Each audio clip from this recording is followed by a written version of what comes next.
Olá, caríssimos do canal O Liceu ICL.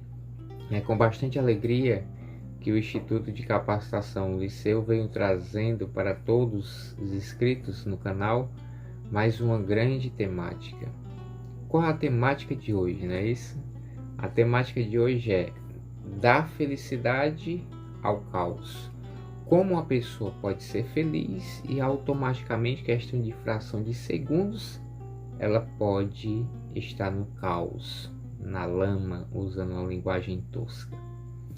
Eu sou o professor Luiz e você é o nosso convidado.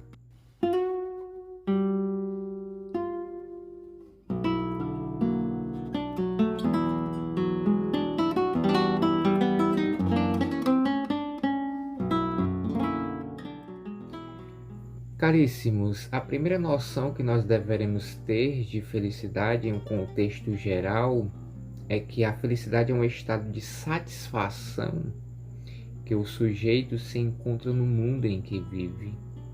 Então, em geral, a felicidade é isso. Mas vários pensadores falaram da felicidade. Então, para que nós possamos falar da felicidade ao caos, nós temos que saber o que é a felicidade, o pensamento daqueles que falaram sobre a felicidade e do caos. E o primeiro pensador a falar da felicidade foi Tales de Mileto.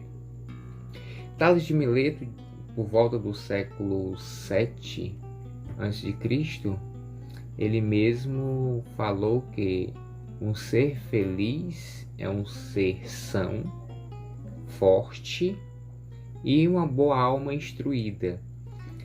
Quando ele diz isso, ele diz que o homem tem que ser quase perfeito, né? Em outro ponto, já no século V a.C., nós temos Demócrito. E para quem não sabe, Demócrito e seu companheiro Leucipo foi um dos primeiros pensadores no século 6 a 5 a.C.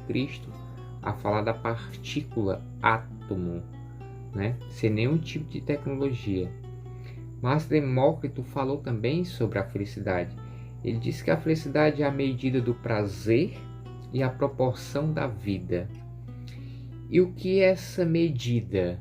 A medida do prazer, quando Demócrito fala disso, ele diz que a medida é você medir os excessos. Ou seja, você não pode... Um exemplo, professor, vou dar um exemplo. Você não pode beber para ficar bêbado, e você também não pode não beber para que você fique somente na vontade de beber. Você tem que ser o justo meio, que Aristóteles vai chamar mais na frente. Ou seja, a medida do prazer é combater os excessos. Uma vez que a proporção é afastar-se do exagero desses excessos. Ou seja, quando eu me afasto do exagero dos excessos, ou seja, eu não tenho mais aquela vontade libidinosa de excessividade, eu exatamente estou sendo um ser feliz, porque eu tenho controle de mim mesmo. Tá? E Demócrito vai exatamente falar isso com bastante precisão. O outro, já no século IV aproximadamente, que é o Aristipo. Aristipo diz que através do prazer é que se encontra a felicidade. Somente no prazer se encontra a felicidade, né? Enquanto Hegesias, no século 3 a.C., combateu o que Aristipo vai dizer no século IV, dizendo mais ou menos que ele negava a possibilidade da felicidade pelo simples fato que os prazeres são demasiados raros e passageiros. Quando Hegesias diz isso, e tem exatamente, ele foi até expulso da escola de Alexandria, ele era professor lá, porque ele diz que a felicidade não existe, porque o ser, ele simplesmente é incomodado com a dor e com a morte. A felicidade é algo ilusório, isso nunca vai existir e nunca existiu, né? Já Platão e Aristóteles, como vocês puderam ver no vídeo passado, a busca pela felicidade na visão aristotélica, ele disse o seguinte, que ambos, Platão e Aristóteles, disseram que a felicidade, ela exatamente só é adquirida através da virtude, e para se adquirir a virtude existem parâmetros, uma hierarquia de conhecimentos que exatamente lhe leva à proximidade da felicidade. Não é que você a conquiste, mas você fica próximo, muito próximo da felicidade, tá? Vocês podem ver no vídeo a busca pela felicidade que eu também estou falando lá. E dando seguimento, nós temos Plotino. Plotino foi um filósofo do século III a.C., foi contemporâneo tanto de Platão e de Aristóteles, que ambos, né, comungavam na mesma escola, tudinho, mas eram de pensamentos um pouco distintos. E Plotino disse o seguinte, não, mas tudo isso se resumindo, pegando todos esses aparatos, chegamos à conclusão que a felicidade está na inteligência. Somente na inteligência se busca e se adquire a felicidade. E saindo já do século III a II a.C., com Plotino, nós damos um salto lá para o modernismo, século XVIII para o século XIX. Início do modernismo, que Immanuel Kant é quem vai falar da felicidade, e segundo Immanuel Kant diz que a felicidade é algo racional. O que foi que ele quis dizer com essa racionalidade? Immanuel Kant, ele diz que é a condição do ser racional no mundo. O ser racional no mundo é feliz. É através do seu desejo, que você encontra essa vontade de buscar a felicidade. Então, Immanuel Kant diz que para que as pessoas possam ser felizes, você tem que buscar e ter essa vontade em si para apunhar essa felicidade por completo, né? Isso é uma visão de Immanuel Kant. Os kantianos, como se chamam, exatamente defendem arduamente essa questão da racionalidade, o poder de vontade em busca da felicidade. Tendo em vista o conceito de felicidade, nós vamos agora para o caos. E o que é o caos? Em geral, o caos é um abismo aberto, grande, né? Segundo a palavra caos, até mesmo porque se você pegar a palavra felicidade, o significado grego, a origem da palavra, né? Isso não é nada dito de algum nécio, tolo, de nenhuma pessoa que não sabe o que está falando, com base de conhecimento. A palavra felicidade é eudaimonia do grego, ou seja, eu e daimos, demônio, ou seja, eu demônio ou demônio bom, né? Porque a palavra do grego eus pode ser traduzida para a língua portuguesa de bom, então é um bom demônio, tá? E o caos é esse abismo grandioso, né? Que o Kant também, nós vamos falar agora de dois grandes filósofos, né?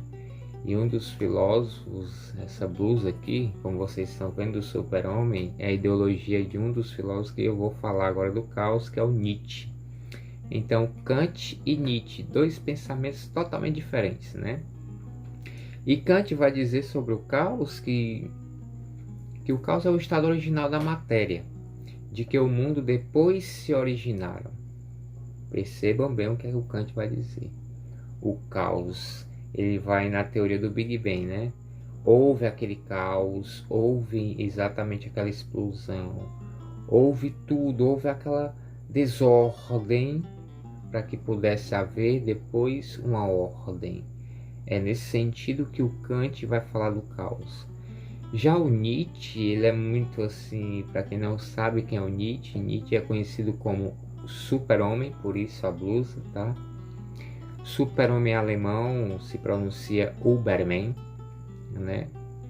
Que ele vai dizer que o super-homem é aquele que vocês verem nas televisões, em filmes e etc. do super-homem é a ideologia de Nietzsche, Friedrich Nietzsche, um filósofo que é também alemão, exatamente depois de Immanuel Kant, tá?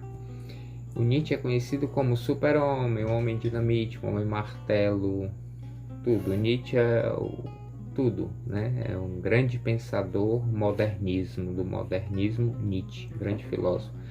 E o Nietzsche vai dizer o seguinte, que a própria essência do ser é entendido como desordem cósmica sem Deus. Quando ele diz sem Deus, é porque ele diz sem ordem. E quando não tem ordem, é algo que não tem uma forma, falta uma ordem, uma beleza, uma sabedoria, uma forma, uma estrutura, tudo isso. Então Nietzsche vai dizer que a partir do pressuposto que o ser humano se conhece como caos, aquilo que é caótico, e não é identificado, a pessoa passa a se identificar como ser humano, ele desvaloriza esses padrões, formas, como ele chama. Ele vai até fazer uma crítica ao cristianismo, dizendo que é um grupo de rebanho, né, um bando de carneiros que não sabe para que caminho irá.